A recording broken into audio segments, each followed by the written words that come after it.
Hey everybody, Josh Sigurdson, World Alternative Media here, and of course we're joined by author and economic analyst here. I'm John Sneisen, and here's an interesting one. As Zero Hedge reports, day of reckoning nears as Goldman projects a record $650 billion in stock buybacks. And as the article goes into, when it comes to stock buybacks, an increasingly politically charged topic, 2018 has already been a historic year. As we reported last weekend, the $171 billion in year-to-date stock buyback announcements is the most ever for this early in the year. In fact, it is already more than double the prior 10-year average of $77 billion in year-to-date buyback announcements. And according to Goldman's revised forecast of corporate cash use, the buyback tsunami is about to be truly unleashed this year.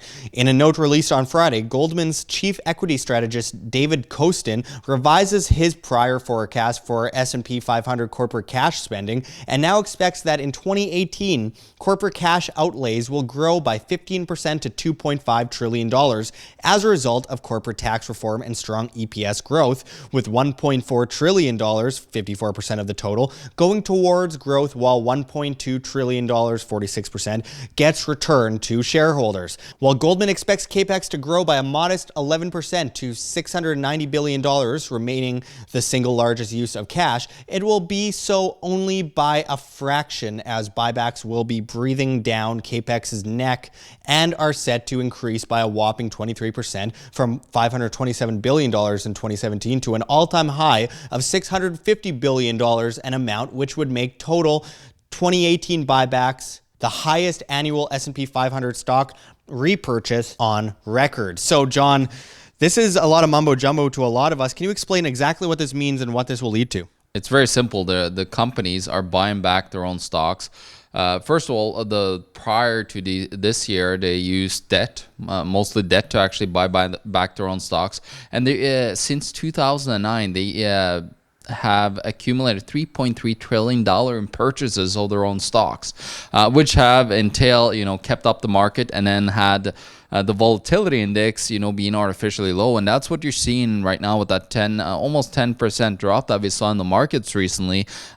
People are starting to get a little bit scared because they saw this manipulation by cheap debt from, of course, the central banks, the Fed, and all the other central banks have, mass accumulated this share buyback manipulation of their own stocks in order to push up the price constantly. And now we're seeing it, they're ramping it up. And I think we're going to see like a crazy, crazy year.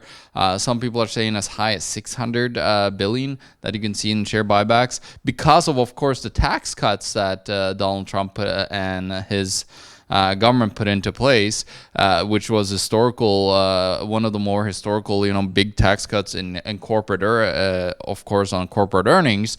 But what we've seen is a lot of that money hasn't really trickled down, as they said, into the people that are gonna get all this money. Well, it doesn't help that there's a ton of government spending still. No, of course, yeah. So we'll get into that in a second. But of course, the share buybacks have now they're gonna really accelerate because now they're actually not using so much debt. Who knows? Maybe they'll use it to leverage to get a big loan to then use a massive share buyback. But it's just a crazy manipulation that the corporations does of their own shares in order to keep this Ponzi scheme going for as long as they can. And we'll see, I think we're going to see just this mass accumulation of debt everywhere, Josh. We talked about it so many times. We are already. Oh, yeah. and you're getting sick of it because when is this going to end? And it's going to end at a point where so many people are going to get very badly hurt. And that's what's going to happen. Now, of course, the tax cut was insane it's great in the first place. We should cut taxes to zero. Taxation is theft. Yeah, exactly. But what they forgot is, what about, actually decreasing the government? No, they actually increased government spending in the United States, which is so moronic and so stupid. But then, of course, the military industrial complex, the pharmaceutical, all these big, gigantic, parts of the government, they're just going to keep on expanding until the government collapses in on itself and it's game over. So we're going to see it very soon, though, because I can't see how longer this is going to take, Josh, because we're getting to a point where things are just so surreal that you feel like you're in some kind of a matrix, economic matrix, where they just are able to manipulate it because it doesn't make sense to anybody. Yeah, and game over for the government means game start for individuals like myself. But I mean, at the same time, like John, how does this affect individuals? Because we have these major corporate monopolies by the hand of government, regulations, taxations, and these monopolies are incredibly powerful. The corporatocracy, as some call it, it's not capitalism. Real capitalism involves free market, individual demand, not government interference and propping up. But I mean, this is a huge issue, and it affects a lot of people. How does this actually affect the everyday person? Well, this is corporate fascism, but how it actually affects the everyday person is usually have their money in a 401k, they have their money in RSP here in Canada or forums in other countries. That's where it's going to affect them, because a lot of people are in the stock markets. Look at the sovereign wealth fund of Norway now owning 1.4% of all the stocks in the world, have accumulated massive amount. They are also part of this. They're also in there manipulating their buy. I looked at the SEC filing lately, and I found that they bought $250 billion worth of U.S. stocks so far that they hold. So that should just tell you all these people are in there manipulating. And now, of course, with BlackRock, we talked about Larry Fink, the head of BlackRock, saying, "Oh yeah, you should go into get into the stock market because it was a little bit of just a down thing. It's a good time to buy." Just a little correction, and as Mike Maloney pointed out, it's really, really reminiscent. We talked with Mike Maloney recently. It's really reminiscent, he says, of 1929, and we saw that especially in at the beginning of September 1929, where it hit all-time highs and just kind of wobbled off into this volatility, and then going forward to October 25th, 1929, we all know what happened. And, we're seeing the repeat of a lot of things that we've seen throughout history over and over again. And people say we're fear-mongering, and it's the fact that how is it that no matter what, when we are trying to warn people about things that we've seen over and over again in history that happen to be scary, it's fear-mongering. It's more, we want individuals to be over-prepared rather than under-prepared. It's best to be ahead of the curve. And obviously, this is no different. I mean, when this stock market truly crashes to the ground, and it's amazing that it's lasted as long as it has. And once the monetary system truly crashes to the ground, and again, amazing that it has lasted as long as it has, I mean, it'll be epic in scale, like nothing we've seen before in history. And the fundamentals are off the table due to the level of manipulation in the monetary system and in the markets. But so you can't put a date on it, but we know it's going to happen. So therefore, it's so important that individuals be ahead of the game and understand what's happening and be educated, financially responsible, and self-sufficient, as that is the hallmark of freedom itself. Yeah, and also this share buybacks and so on. There's another danger that's out there that I want to quickly touch upon, which is the collateralized loan obligations. Remember the collateralized debt obligations? Well, now they call the collateralized loan obligations because they got to change the name. But most of the collateralized loan obligations is actually corporate debt. So that's the corporate. They created a derivative on the corporate debt that they used to buy back their own stocks to manipulate the stock market.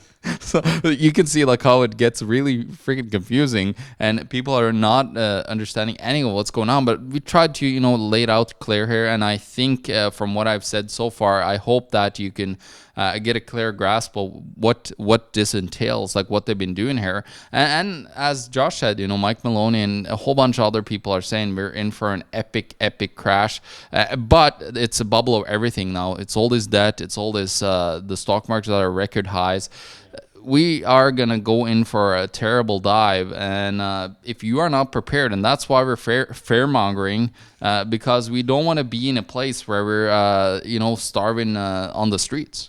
Yeah, and that collateralized loan obligation, that's hilarious. Something isn't working so well when they have to change the name because it has such a bad reputation. Yeah, let's get into that. Let's get into those collateralized loan obligations, because they're not called collateralized debt obligations, so they're definitely not the same thing at all.